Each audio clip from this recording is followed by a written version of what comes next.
tatanungin, Ano ang radyo mo? ang sagot ko ay FM. Ang idol kong FM. Sa tugtugan, sa tawanan, idol ko ang IFM. Sa mga payo, sa mga kwento, idol ko ang IFM.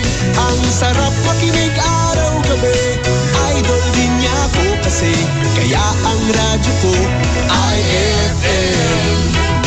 Ang idol kong FM, 93.9. IFM.